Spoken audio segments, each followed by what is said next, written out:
tarde. Queridos, pode se assentar. Obrigado, queridos, obrigado. Eu só quero deixar um pensamento bíblico, capítulo 5 de Josué. Quando Josué esteve diante de Jericó, a Bíblia diz que Jericó era uma cidade rigorosamente fechada. Ninguém entrava, ninguém saía. Mas Deus entregou Jericó nas mãos do povo dele. E o líder deste povo era Josué. E é interessante quando nós fazemos como Josué, aceitamos os desafios de Deus. Vocês têm um casal de pastores que aceita desafio. Meu Deus do céu. Eu falei, nós falamos sempre, nós tivéssemos aqui 12 Jonas e 12 Marias, nós ganharíamos o Rio Grande do Sul, né? Deixa eu dizer uma coisa para vocês. Quando Deus te desafia, não tenha medo. Não tenha medo. Quando Deus desafiou Josué, ele falou para Josué, não temas, eu sou contigo, não te assombres, eu sou o teu Deus. Do outro lado tem gigantes sim, mas não olhe para o tamanho dos gigantes. Olhe para o tamanho do teu Deus que te desafiou para enfrentar esses gigantes. E quando ele chegou diante de Jericó, está aqui no capítulo 5, tinha uma pessoa ali. Josué olhou para a cidade e olhou para aquela pessoa e disse, quem é você?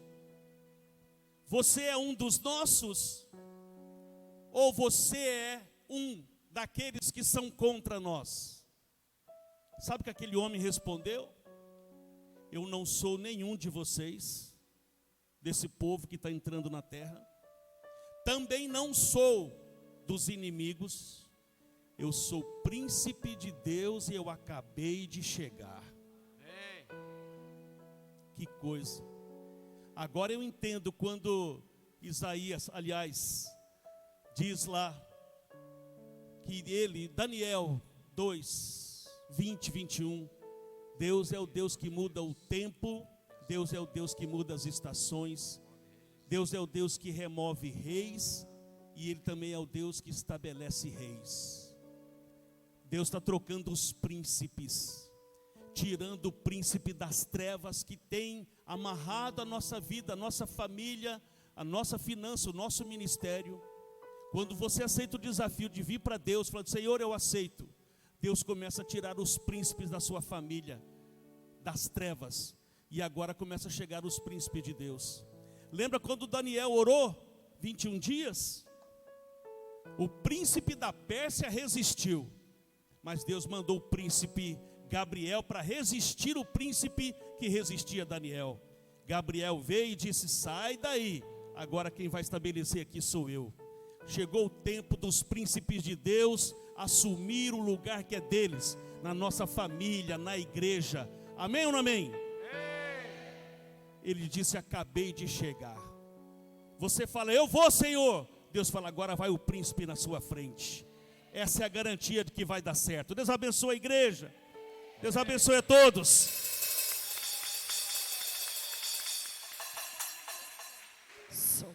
Glória a Deus. Boa noite, igreja querida, amada. Como é bom estar com vocês. É refrigério para nossa alma estar aqui nessa noite. E nessa campanha maravilhosa, essa campanha Rosh Hashanah, que fala sobre um tempo especial. Eu costumo explicar, e isso é importante entendermos, nós temos um Deus atemporal. Para Deus não existe passado, presente, futuro. Para nós, sim. E muitas vezes nos prendemos ao tempo e não discernirmos o tempo de Deus. Mas esse tempo que nós estamos vivendo é um tempo especial. Mês de janeiro, nessa campanha que o bispo Robson chama de cabeça do ano, que é janeiro, é um mês que foi liberado uma unção especial. Uma unção, como a palavra diz, que existia um tanque, onde as pessoas que precisavam ser curadas, elas ficavam esperando o anjo agitar as águas, para que elas pudessem cair nas águas e serem curadas. Sabe o que eu sinto desde o início desse mês? Que o Senhor está agindo como naquele tanque. Esse mês é o mês dos movimentos. É o mês dos movimentos do mundo espiritual. Porque tudo que você recebe aqui nessa terra é porque primeiro você conquistou no mundo espiritual. Amém, queridos? O pastor estava falando, né, que a pastora recebeu uma bênção. Depois da ministração do pastor Aminadab, o anjo visitou e mexeu as águas. A pastora creu, tomou posse e Deus agiu. A minha pergunta para você nessa noite: você está atento ao movimento do mundo espiritual? O Senhor está enviando anjos nesse mês de janeiro para te alcançar, para lutar as suas batalhas, para ir à sua frente, para limpar o seu caminho. Quantos lutam e muitas vezes sentem as suas forças se perdendo, porque vai no seu braço, mas quando nós dependemos do Senhor, é o Espírito Santo que abre portas, é o Espírito Santo que nos dá estratégias, que nos dá sabedoria, nos dá uma palavra certa, naquele momento certo, e traz à existência os milagres.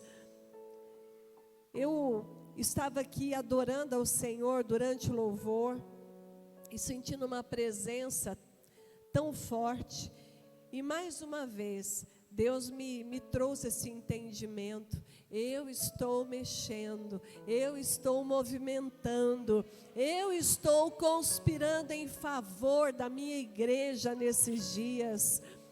Quantos aqui já leram o livro de Gênesis? Pelo menos o primeiro versículo da Bíblia. No princípio,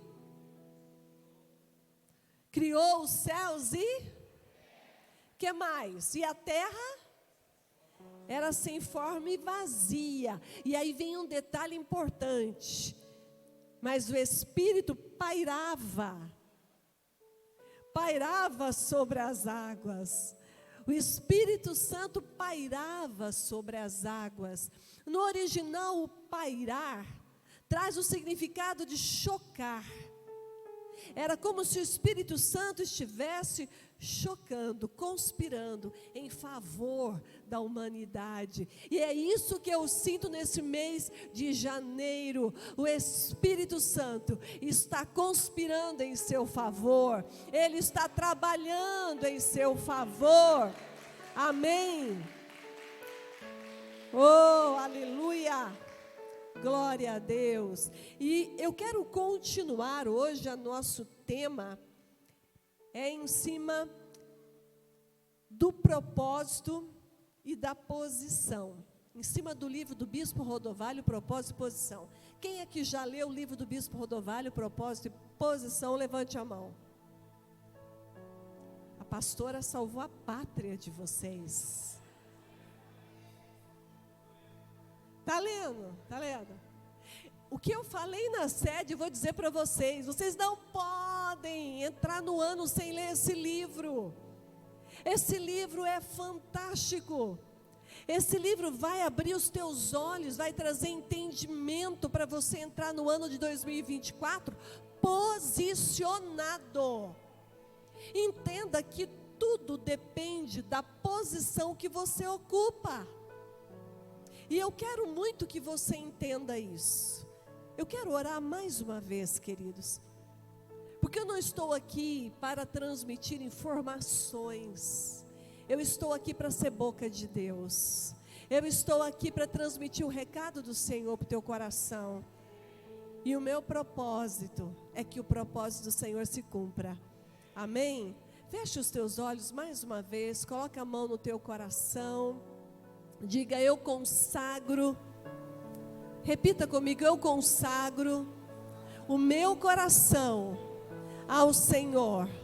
Coloque a mão na sua mente. Eu consagro a minha mente, o meu pensar, o meu intelecto, o meu raciocínio na tua presença, Senhor. Eu consagro todo o meu ser, para que nesta noite a tua palavra encontre lugar no meu coração. Abra os meus olhos espirituais, Senhor. Abra os meus ouvidos para poder ouvir a sua voz. Em nome de Jesus. Amém. Amém, queridos. Tem um texto muito conhecido em Colossenses capítulo 1:13, que diz que o Senhor, Ele nos transportou. Jesus, Ele nos transportou do reino das trevas para o reino do Filho do seu amor. Isso fala de posição. E essa primeira posição, eu não sei se vocês têm aí os slides. Eu mandei para a pastora Marisa. Dá para projetar? Vou copiar aqui os slides do meu marido, né? Ele pregou ontem, me impressa que eu vou usar esses slides hoje, né? E esse versículo de Colossenses 1:13 diz que Jesus, Ele nos transportou do reino das trevas para o reino do Filho do seu amor. E esta transformação, essa mudança de posição, não se conquista pela vontade humana. Por mais que eu seja boazinha, por mais que eu tenha força de vontade, eu não consigo sair de uma posição de escravidão para uma posição onde eu sou chamado de filha, lavada e remida pelo sangue do Cordeiro. Isso é algo que Jesus conquistou na cruz por mim e por você. Por você. Ele nos tirou do império das trevas, da cegueira, da opressão, das privações, da infelicidade. E nos transportou para o reino do Filho do seu amor. É uma nova posição. Entenda que quando o bispo Rodovalho, ele fala sobre posição, ele está falando de um lugar espiritual em primeiro lugar. E eu quero te perguntar no início dessa palavra, qual é o lugar espiritual que você está ocupando? O diabo te conhece? O diabo te respeita? Qual é a posição que você está ocupando? Queridos, já acabou o tempo de ficarmos titubeando. Eu não sei se eu vou servir a Deus ou não, eu não sei se eu me entrego por completo ou não. E nós vamos entender aqui hoje à noite algumas situações que nos impedem de permanecer na posição que Jesus conquistou por nós. O primeiro ponto que eu quero que você entenda nessa noite, essa posição Jesus conquistou por nós na cruz. Amém? Essa posição que o Senhor conquistou é para você. É para que você saia da condição de escravo para ser livre.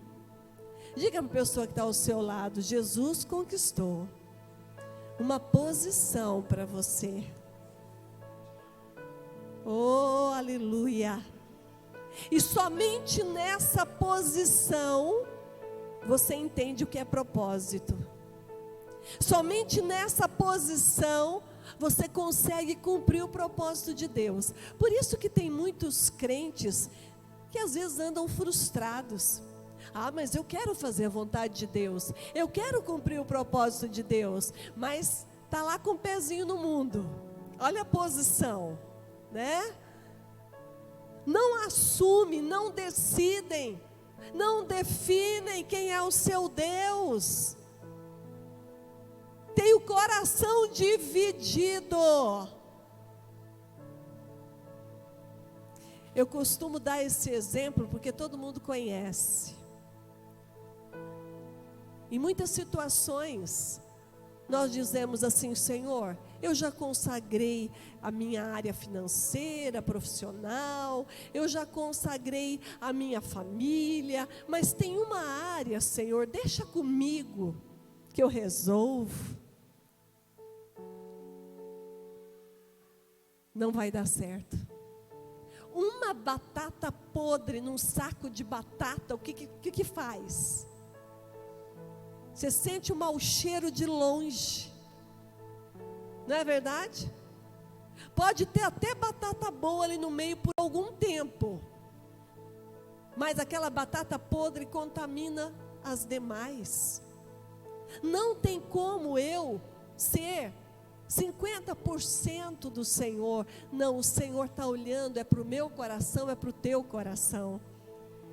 O Senhor te ama tanto, tanto, que Ele não negocia, Ele não divide o seu coração com ninguém, porque você foi criado para ocupar essa posição, você foi criado para cumprir esse propósito, e Deus sabe que se você não estiver na posição certa, você vai sofrer, e o Senhor não quer te ver sofrer. Mas vamos lá então, aproveitando o tempo aqui. O que nos afasta da posição profética? Esse é o tema da palavra. A primeira situação que te afasta da posição profética é a falta de respeito por sua posição profética. É a falta de respeito por sua posição profética. O bispo Rodovalho fala no livro algo que eu achei muito interessante. Vocês já ouviram falar da parábola do filho pródigo? Todo mundo já, né? Alguns pregam a respeito do irmão mais velho, né? Que tem muitos, né? Eu falo que o irmão mais velho é o crente fariseu, né? Julga todo mundo, legalista, não tem misericórdia, né? Alguns pregam sobre o irmão mais velho, outros pregam sobre o filho pródigo, e muitos justificam que aquilo que o filho pródigo sentiu é o que a maioria dos jovens sentem. Eles querem conhecer o mundo, eles querem sentir os prazeres que o mundo oferece. Mas sabe o que o bispo Rodovalho diz? Eu discordo. Sabe por que o filho pródigo saiu da casa do pai? Porque ele era arrogante. Ele achava que sabia mais do que seu pai. Ele não valorizou a posição que ele tinha. Ele jogou fora tudo que ele tinha. Sabe o que nos afasta da posição profética? Em primeiro lugar, é o desprezo, é a falta de respeito por essa posição. Nós tratamos com banalidade. Quantos de vocês valorizam estar neste lugar? Quantos de vocês valorizam sentar na cadeira que vocês estão sentando? Isso é um privilégio. A casa de Deus é um lugar que Deus escolheu para se manifestar. Amém.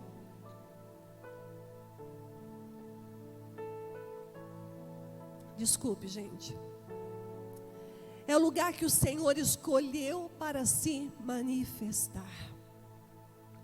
E não importa se não tem os lustres luxuosos, porque Deus não está preocupado com isso.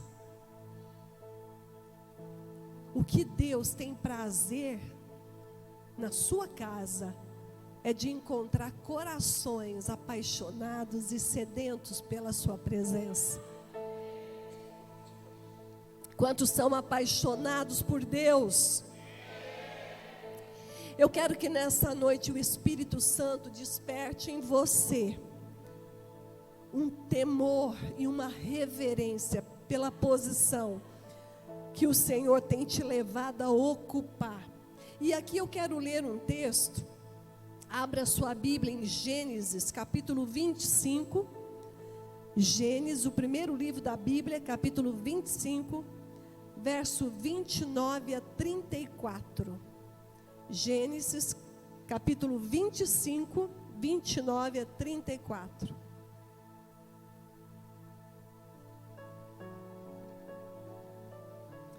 Siga aí na sua Bíblia. E Jacó cozera um guisado, e veio Esaú do campo, e estava ele cansado. Disse Esaú e Jacó: deixa-me, peço-te, comer desse guisado vermelho, porque eu estou cansado.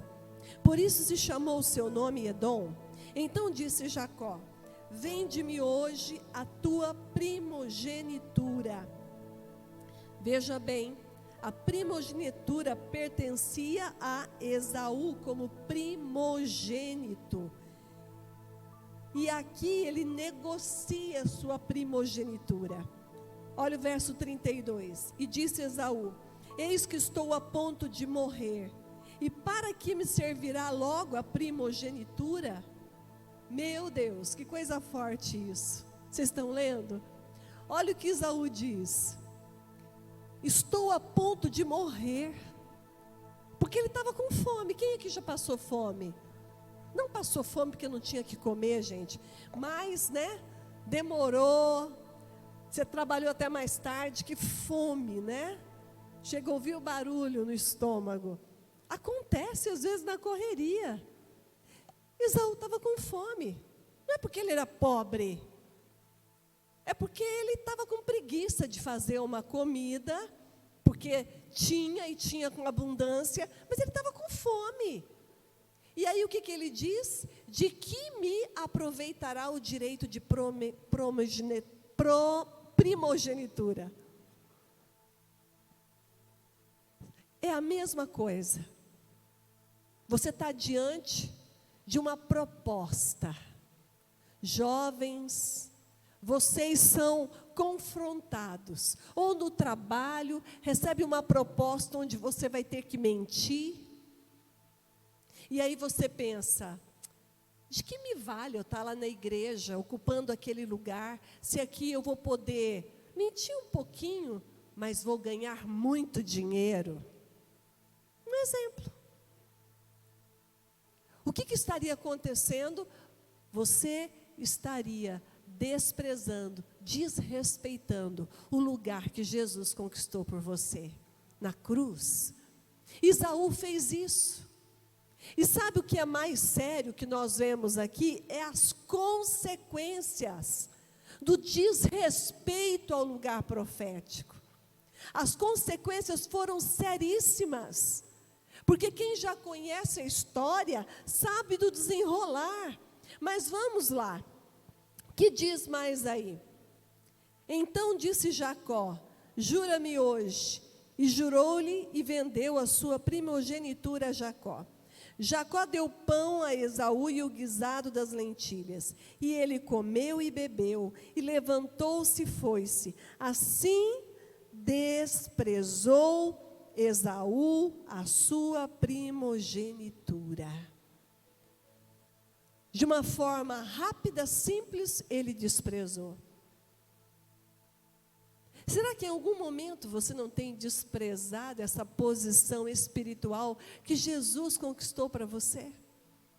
Estar na presença do Senhor, estar recebendo da graça do Senhor, da proteção do Senhor, é para todos aqueles que entendem e se colocam debaixo desta graça. Deus não tem filho predileto, não faz acepção de pessoas. Todos aqueles que clamam pelo nome de Jesus recebem do Senhor. Quantos aqui já clamaram em um momento de aflição e foram agraciados pelo Senhor? Amém? O Senhor não faz acepção de pessoas. Ele tem prazer em nos encontrar nas nossas necessidades. Agora, o que nós entendemos aqui? Muitos trocam a bênção do Senhor por algo momentâneo, por algo que é passageiro. Quantas vezes pessoas dizem: bispo, eu não vou poder mais estar nas reuniões, porque agora eu vou trabalhar, e o meu trabalho não me permite mais ir nos cultos. Sempre quando eu ouço isso, eu digo: foge que é laço. Tudo aquilo que te tira, que te rouba da casa de Deus, da presença de Deus, não vem de Deus. Em contrapartida, eu tenho visto testemunhos maravilhosos de pessoas que rejeitaram uma proposta que seria irrecusável, por amor à obra de Deus, por amor à casa de Deus. E lá na frente o Senhor recompensa 100 vezes mais. Sabe por quê, queridos? Porque nós temos um Deus que é galardoador. O que isso significa? Em Hebreus capítulo 6 fala sobre isso, que o nosso Deus, Ele tem prazer em nos presentear. Ele tem prazer em ver o nosso coração alegre. O Senhor tem prazer. Deus não tem prazer na privação, na miséria, na dor, no sofrimento. Ele tem prazer, é na tua alegria. Por isso que a missão pessoal de Jesus, Ele definiu: eu vim para que tenham vida e a tenham em abundância.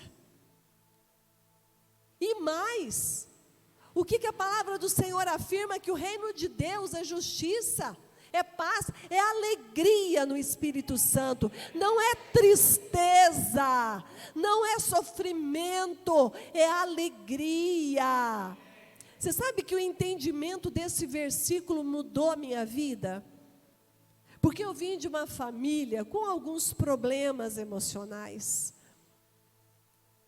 E muitos com situações comprometidas emocionalmente, psicologicamente. Mas eu decidi, eu falei: Senhor, a tua palavra diz que o teu reino é alegria. Então eu não aceito ser uma pessoa triste, ser uma pessoa para baixo, uma pessoa pessimista. Eu não vou repetir história. Eu vou ser uma pessoa que acredita, que tem visão do melhor e não do pior. Eu vou ser uma pessoa alegre, que tem prazer na alegria, na festa, na celebração. O nosso Deus é um Deus festeiro. Quando você estuda o Antigo Testamento, você entende que Deus estabeleceu muitas festas. E cada vez que o povo tinha uma conquista, uma festa acontecia. Por quê? Porque ali o Senhor estava ensinando o princípio da celebração. Agora, a história costuma ser cruel com quem sai da posição profética. Que forte isso, né? E muitas dessas pessoas caem no esquecimento, saem das páginas da história. Que triste, né? Esaú, ele banalizou uma bênção da primogenitura. Ele simplesmente desvalorizou. De que me vale essa bênção? Queridos, que nós tenhamos esse temor a Deus, de não abrir mão da posição que o Senhor tem nos colocado. Amém, queridos? Segunda situação que nos afasta da posição: pecado. A definição de pecado é errar o alvo. Todas as vezes que eu escolho deliberadamente quebrar princípios, que eu esqueço qual é o meu alvo e eu tomo atalhos, eu estou pecando. Muitas vezes é o pecado da negligência, da omissão. Não existe só o pecado do adultério, o pecado do roubo, do assassinato. Muitas vezes, quando a gente pensa em pecado, nós pensamos em atos que têm consequências graves. As consequências são diferentes, mas pecado é pecado. Pecado é pecado. Quantas vezes crentes dentro da igreja olham com desprezo para o que acabou de chegar, porque está todo sujo, cheio de carrapicho ainda, está num processo de cura, de limpeza espiritual, achando que, está quase sendo arrebatado. E o coração está limpo? Queridos, entenda uma coisa, o bispo Rodovalho tem falado muito sobre isso, que a igreja, essa igreja que está sendo levantada, é uma igreja que está sendo preparada para amar a todos. Não a todos, a todos. E a todos envolve a todos. Aqueles que nós achamos normais, aqueles que nós não achamos normais, e quem somos nós para julgar, né? Às vezes você acha que isso é muito normal, alguém olha para você e fala, acho que é meio, né? Loqueou, não é muito bem, não bate bem, né? E a gente acha que é normal, não é verdade? O que é ser normal? Eu já desisti, né? De definir o que é normal. Então, essa é uma igreja que o Senhor está levantando, uma igreja que é acolhedora, uma igreja que ama, uma igreja que não julga, que não tem preconceitos, que abraça, mas que ama a palavra de Deus, que não muda os princípios da palavra de Deus, mas ama o pecador. Amém, queridos? Essa é uma segunda situação. Terceira situação, inveja. Tem muita gente que perde a sua posição por causa de inveja. Infelizmente, eu já vi muitos, né, brigando entre si dentro da igreja. Aquele irmão vive dando testemunho. Ele acha que é o crentão do fogo, né? E nós somos os meros mortais. Ai, só vive dando testemunho. A minha célula, a minha equipe. Está assim pingando veneno, né? Diga, está amarrado. Que nós possamos ter um coração que se alegra com o crescimento dos nossos irmãos. Amém? Que possamos ser líderes que apoiem uns aos outros. Se eu estou tendo sucesso na minha célula, eu estou vendo que o meu irmão está triste, está sofrendo, não está conseguindo virar. Meu irmão, vem cá, vou te ajudar. Vamos fazer essa célula crescer? Então vamos junto, porque o teu crescimento é o meu crescimento. Amém, queridos? Abra sua Bíblia em Provérbios 23, 17 a 19, diz assim, Provérbios 23, 17 a 19. Não tenha inveja dos pecadores, procure respeitar e obedecer a Deus todos os dias da sua vida. Assim o seu futuro será brilhante, e você não perderá a esperança. Escute, meu filho, seja sábio e pense seriamente na sua maneira de viver. Que tradução é essa, né? Forte, que nos confronta. Quando você valoriza a posição que Deus te deu, você não tem inveja da posição do outro. Quando você entende que ninguém toma o lugar de ninguém, você não tem inveja do outro. Quando você entende que a posição que Deus te colocou é a posição do teu propósito, e o teu propósito nasceu com você, você para com essa imaturidade de competição, de querer puxar o tapete do outro.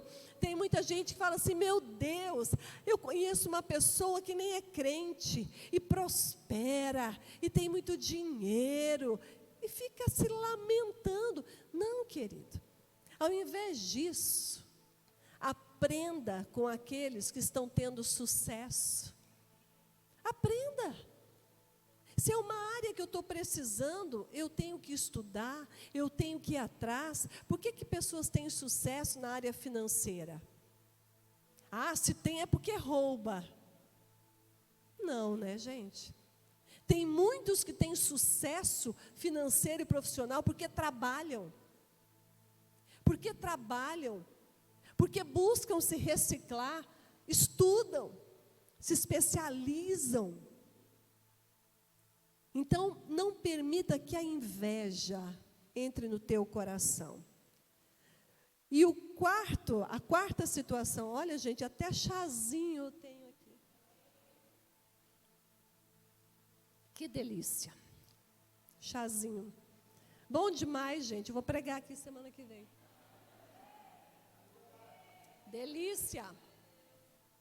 Só na cavalhada que eu tenho chazinho.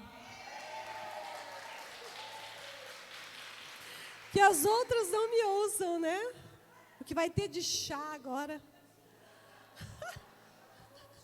Chá de tudo quanto é qualidade, né? A quarta situação é sentimento de culpa.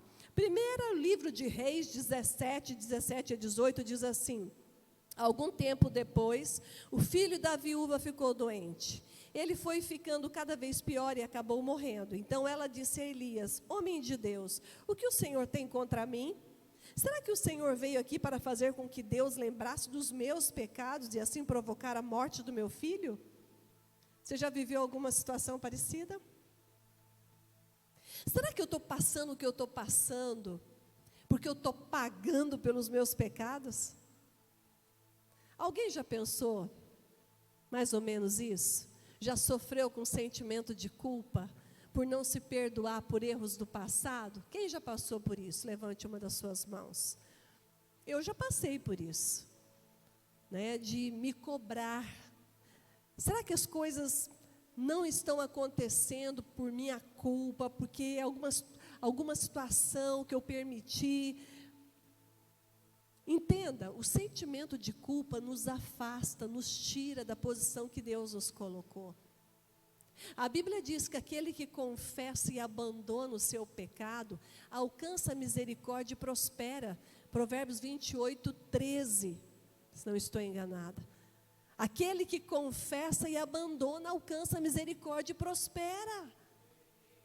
O acusador se chama diabo. Uma vez que você se arrepende dos seus pecados e se coloca debaixo da cobertura do sangue do Cordeiro, querido, você é lavado. Zera tudo. Você começa de novo na presença do nosso Deus. Amém? Provérbios 28 diz: os maus fogem, mesmo quando ninguém os persegue, mas o homem honesto é valente como um leão. Aleluia. Eu gosto demais desse texto. O homem honesto, o homem justo, ele é valente como um leão. Sabe por quê? Eu não devo nada para ninguém. O que eu já fiz de errado já foi confessado. O meu velho homem já foi crucificado. Eu não devo nada para o diabo, porque eu já fui resgatado por um preço muito alto, que foi o sangue do Cordeiro, que me limpou, que me lavou, que me regenerou, que me colocou de pé, que me justificou, e ainda me colocou na posição de reis e sacerdotes nessa terra.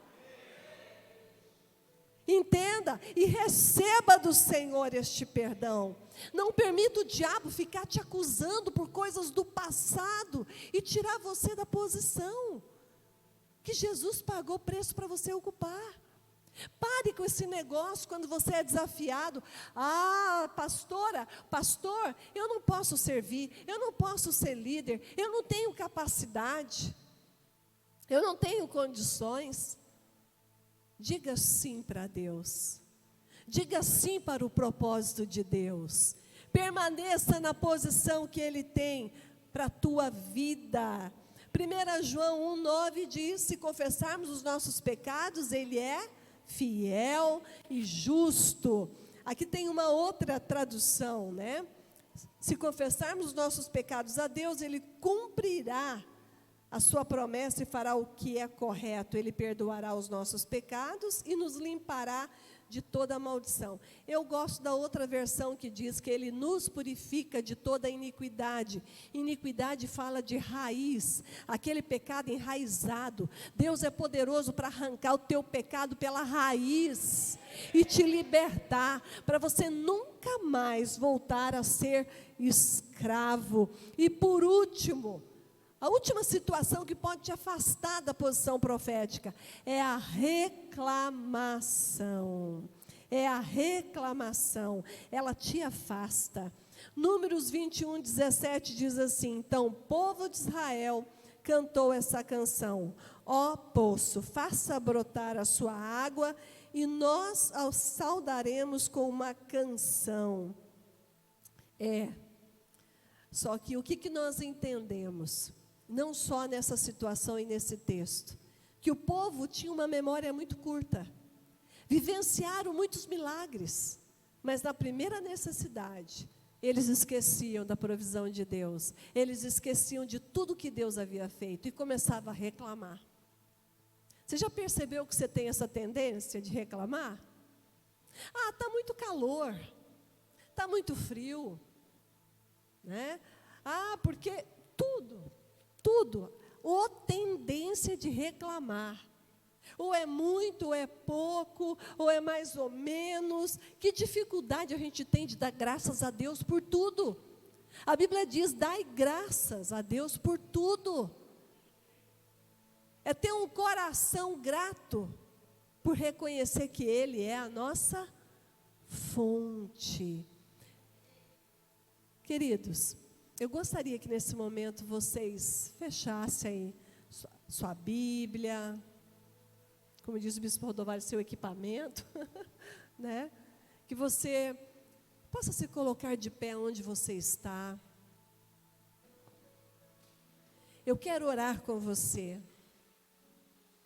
Eu quero orar com você, querido, que durante essa palavra você ficou em dúvida.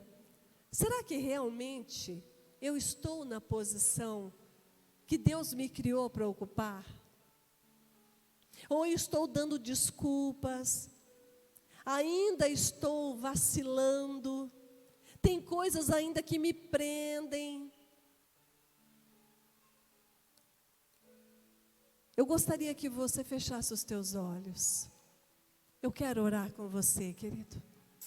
Hoje é o tempo da sua oportunidade de voltar para a posição que Deus te criou para ocupar. De abandonar tudo aquilo que tem impedido você de estar neste lugar que você deveria estar. Em nome do Senhor Jesus, eu quero orar. Se você tem enfrentado lutas, situações difíceis, mas nesta noite você decidiu: eu não vou mais me afastar da posição que Deus me criou para ocupar, que é na sua casa, que é no seu reino, é fazendo a sua vontade, é cumprindo o propósito que Ele tem para a minha vida. Se essa é a sua decisão, querido, levante uma das suas mãos onde você está. Eu quero orar com você, eu quero declarar nessa noite essa unção, a unção que vai te fortalecer, para que você seja mais do que vencedor, vencedora, e esses obstáculos, eles irão desaparecer do seu caminho, por causa da sua decisão e do seu posicionamento. Levante agora a sua mão bem alto, eu quero orar por você. Pai, em nome de Jesus, o Senhor conhece o coração de cada filho, de cada filha que nesse momento está levantando a sua mão, quer seja aqui neste lugar, quer seja online, lá no seu lar, na sua casa. Ó Deus, que o Senhor olhe agora para esses corações, que o Senhor olhe para essas mãos que estão levantadas, que estão clamando, que estão declarando, que estão se posicionando, estão fazendo uma escolha nessa noite.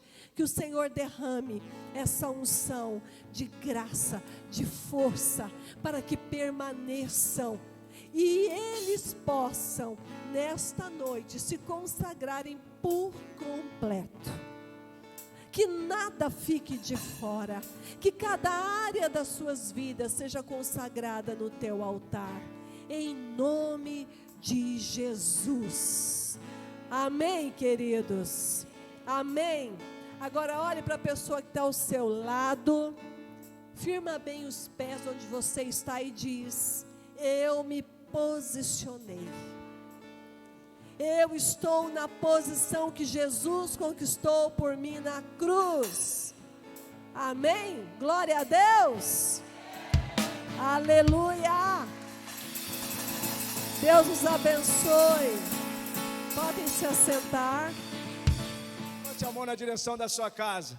Que o Senhor levante sobre ti o seu rosto, faça resplandecer sobre ti a sua face, que Ele te dê shalom, meu irmão. Vá para o melhor resto de semana da sua vida. Posicione-se. Deus abençoe. Aos cansados.